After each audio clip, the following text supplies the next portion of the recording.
In my first video on the AlphaZero Stockfish match, I looked at a game where AlphaZero won with a very long-term positional bind after sacrificing a pawn. And it was a game that, in its style, could have perhaps been played by Magnus Carlsen, at least in some respects anyway. This game I'd like to have a look at is very different. Frankly, it looks like nothing I've ever seen before in my life. So first of all, the opening, a very regular Queen's Indian. So AlphaZero with white, and now it sacrifices a pawn. And I find this very interesting, that it's very comfortable doing this. This particular line was very popular in the early 1980s, and it was even played in one of the Kasparov-Karpov World Championship matches in 1984. But AlphaZero sacked this pawn very happily. It did so on several occasions in this match against Stockfish. So I find that interesting in itself. So this is very regular position. Now knight c7, making way for the pawn to come to d5. So it's a very Kasparovian way to play the position, because Kasparov loved to play with the knight on f5. It just kind of looms over, looking at black's king. e4, so this is a very standard position.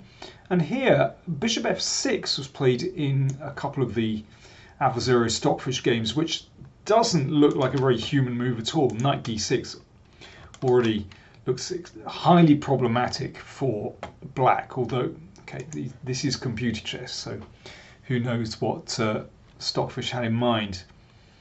d5 is the absolutely normal move here, and this was played in this particular game.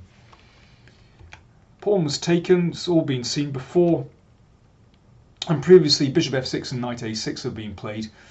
But Stockfish took on c3, so now we're sort of moving out of the realms of established theory, or at least previous games. Now here, if pawn takes, then bishop c8, and black is getting ready to trade. Black should be absolutely fine. So therefore queen g4, keeping the queens on the board, threatening a checkmate. So that was stopped.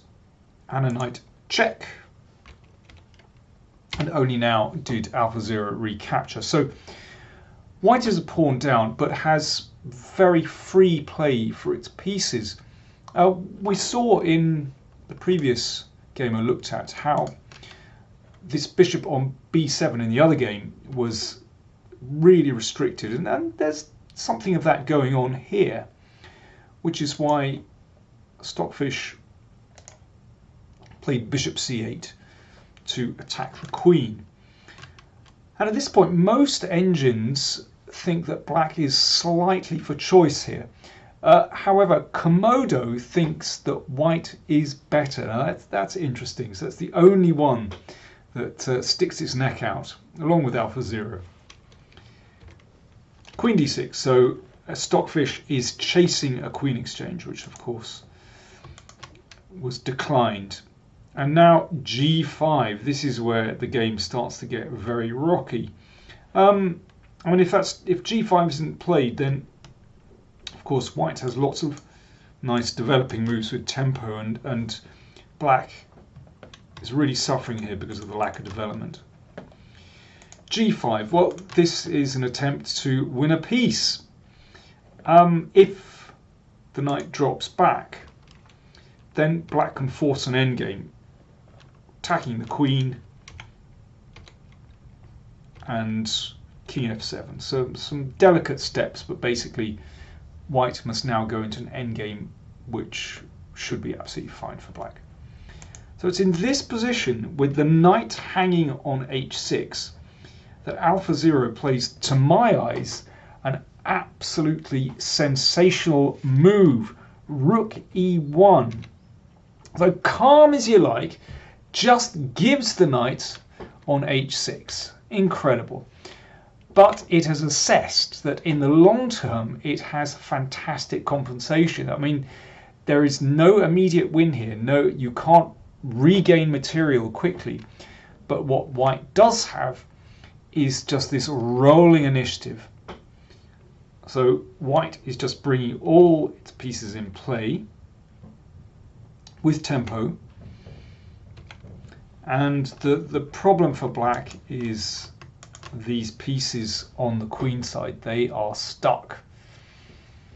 Now if the king drops back, then we can take and give a check, and this is the problem, that a rook reaches the 8th rank, and that must be winning for white. b5 played instead. And now here comes an outrageous sequence of moves, at least to my eyes anyway. So first exchanging and giving a check, king comes to g6, and now what is the move? Queen h1. Would you have been able to predict that before b5 with the queen on c4? Unbelievable. So what on earth is this queen doing on h1? Well, it has influence over a key diagonal and the h-file as well. So for example, what happens if knight a6? This is the move that black needs to play in order to bring the queen's rook into the game. But then comes g4, an excellent move. And if the bishop comes here, then we give a check, and the rook comes down, and that's going to be the end of that. And if the bishop takes, then we can give a check, and the queen swoops down on the diagonal. So there you go. You can see how the queen is looking in two different directions there. So check, and that wins the rook. So after this beautiful move, queen h1, king g7. And now again, a very calm move, bishop e4. So this means that black is still unable to play knight d7 because of the trade, and then just rook d7, so the bishop came back. And this also allows white's queen back into the game, queen h3. So knight d7 definitely not on the cards. And if knight a6, rook d7. So on every turn, this is the crucial thing. Is the knight still unable to come into the game? Bishop f6 played to close that, or block that diagonal. And now again, an incredibly calm move. King g2. Would it have been possible to foresee this so long ago? No. AlphaZero must have simply assessed that this position was better for white. So clearly the idea after king g2 is to bring the rook over to the h-file, mate threatened, queen g8. And now here a move was played which it took me a long time to get any kind of understanding of this move. In this position, AlphaZero played c4. Now, let me try to explain what I think is going on here. So a couple of other attempts. First of all, what about rook d6? Looks very logical. Put pressure here. Maybe bishop d4 is coming. Then rook e8. And if queen here, then white can black can save himself with this, and now the queen comes into a2 and queen c2, and this is good enough to save black. Another try. What about f4? And the idea is simply that after pawn takes, then the queen will check and take here, and basically we're getting through to the king. But here black save itself with g4, keeping the position just about closed, and then queen c4. And this gives black enough counterplay on, well, potentially e4, potentially the second rank as well. Right, bear those two variations in mind when we look at c4. All right, so first of all, what happens on pawn takes pawn? Now you play f4. If pawn takes pawn, then we check, and queen takes f4, and black's king is opening up here. there's not going to be a decent defense to, well, you can see there's going to be a check and a bishop here, or maybe sometimes bishop d4 as well. So after f4,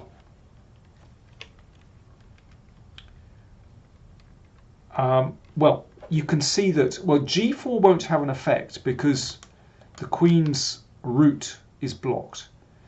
So after g4, we can just take this and white's attack persists and the queen can't break through. So after f4, queen h8, well, we'll play this and slowly white gets in, for example here, with 2 threats. So that's pawn takes pawn. What about if we just pass and play b4? Well, now rook d6 works, because after rook e8, we play queen g4, and now rook takes bishop simply doesn't work because the pawn blocks the path of the queen, and that's protected by the queen. So this is a sensational move, c4. Rook e8 played, bishop d4, so this just trades off that important defensive piece. The knight's still unable to come into the game after knight a6, rook d7, as ever, is a problem. And here, well, AlphaZero has calculated that actually black has no defense here. So just the important defenders have been traded, and now basically we're just down to queen and rook, but as these two aren't in the game, black is in terrible trouble. I mean, that has to be played, but now rook d1, threatening rook takes knight. And now Stockfish manages to trade down into an endgame, the exchange down, but as you can imagine, AlphaZero's technique is perfect. Basically, black's problem here is that the knight doesn't have a proper anchor, and so the king and the rook can just keep hassling the pawns and the knight, and in the end it's going to crack. So just a few tricks. Rook takes pawn, knight d6 check. So first of all we push that, knight d6, king d5. So here, so the knight is getting pushed to a terrible square.